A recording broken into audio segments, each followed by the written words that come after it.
जब राम जी, सीता जी और लक्ष्मण जी वनवास के लिए अयोध्या छोड़ चुके थे, उस समय भरत जी और उनके भाई शत्रुघ्न जी अपने मामा के घर ननिहाल में थे। उन्हें इस दुखद घटना के बारे में कुछ भी पता नहीं था। वे वहां बहुत खुश थे, लेकिन अयोध्या में हर तरफ उदासी छाई हुई थी। जब राजा दशरथ जी ने सुना कि उनके प्यारे राम वनवास चले गए हैं, तो इस दुख को वो सह नहीं पाए और उन्होंने प्राण त्याग दिए। पूरी अयोध्या शोक में डूब गई। कुछ दिनों बाद जब भरत जी को अयोध्या वापस बुलाया गया तो उन्हें कुछ भी समझ नहीं आया कि उन्हें क्यों बुलाया जा रहा है। जब वे अयोध्या पहुंचे तो उन्होंने देखा कि महल में कोई खुशी नहीं थी। सब तरफ सन्नाटा छाया हुआ था और लोग बहुत दुखी थे। अपनी माँ रानी कैकेयी से मिलने पर उन्हें सारी बातें पता चलीं। जब रानी कैकेयी ने उन्हें बताया कि उन्होंने ही 2 वरदानों में से एक में राम जी को वनवास और दूसरे में भरत जी को राजा बनाना मांगा है, तो भरत जी को बहुत गहरा सदमा लगा। भरत जी को ये सुनकर बहुत गुस्सा आया और वे बहुत दुखी हुए। उन्होंने अपनी माँ कैकेयी पर बहुत क्रोध किया और कहा, माँ, आपने ये क्या कर दिया? आपने ऐसा क्यों किया? राम भैया तो मेरे प्राण हैं, मैं उनकी जगह कभी राजा नहीं बन सकता। आपने ऐसा करके रघुकुल की इज्जत पर दाग लगा दिया है। भरत जी का मन राज करने का बिल्कुल नहीं था। उनके लिए सिंहासन नहीं, बल्कि राम जी का आदर्श और धर्म ज्यादा महत्वपूर्ण था। वे जानते थे कि अयोध्या के असली राजा तो राम जी ही हैं। उन्होंने तुरंत फैसला किया कि वे राम जी को वापस लाने के लिए जंगल जाएंगे। उनके साथ अयोध्या के सभी बड़े लोग और गुरु वशिष्ठ जी भी थे। सभी लोग चाहते थे कि राम जी वापस आ जाएं। वे सब राम जी को ढूंढते हुए जंगल में पहुंचे, जहां राम जी, सीता जी और लक्ष्मण जी रह रहे थे। चित्रकूट की पवित्र भूमि पर तीनों भाइयों का ये मिलन अत्यंत भावुक कर देने वाला था। जब भरत जी ने राम जी को देखा तो वे उनके चरणों में गिर पड़े और रोने लगे।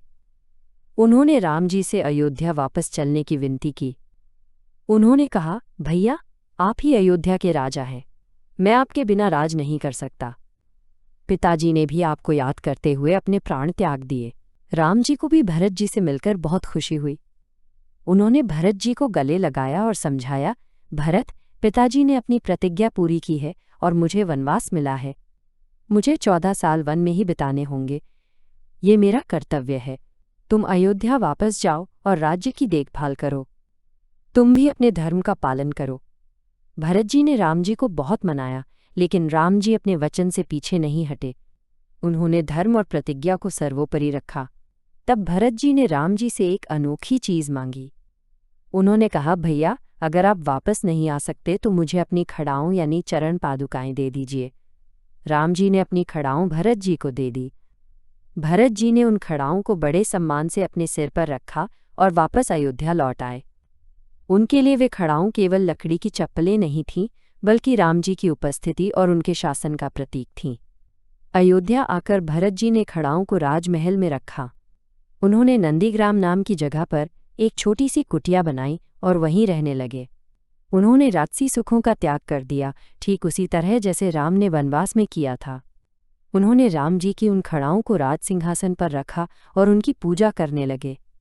वे राम जी के नाम पर ही राज करते थे। जब भी कोई बड़ा फैसला लेना होता, वे पहले खड़ाऊं के पास जाते, उनसे आशीर्वाद लेते और फिर निर्णय लेते।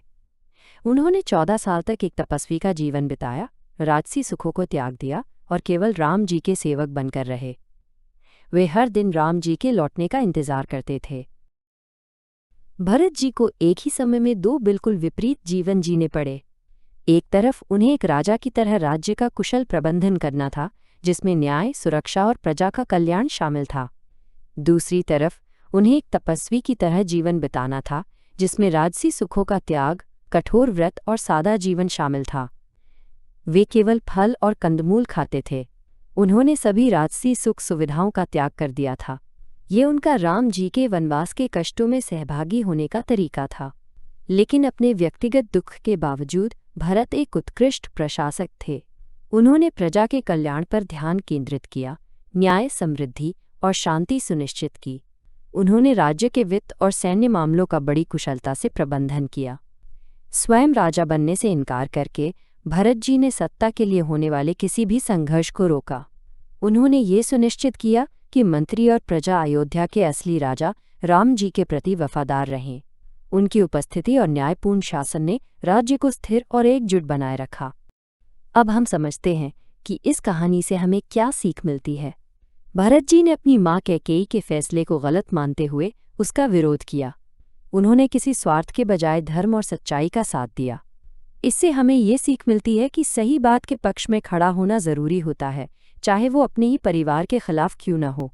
साहस वही है जहां सच्चाई का साथ दिया जाए। भरत जी का अपने बड़े भाई राम जी के प्रति प्रेम इतना गहरा था कि उन्होंने राजगद्दी, आराम और राजसी जीवन छोड़ दिया।